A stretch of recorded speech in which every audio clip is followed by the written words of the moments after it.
अंजलि की शादी को 5 साल बीत चुके थे, लेकिन उसे मां बनने का सुख अब तक नहीं मिल पाया था।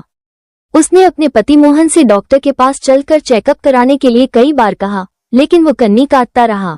बच्चा न ठहरने के चलते अंजलि को अक्सर मोहन के ताने भी सुनने पड़ रहे थे, इसलिए वो कुछ दिनों के लिए मायके में अपनी मां के पास चली आई।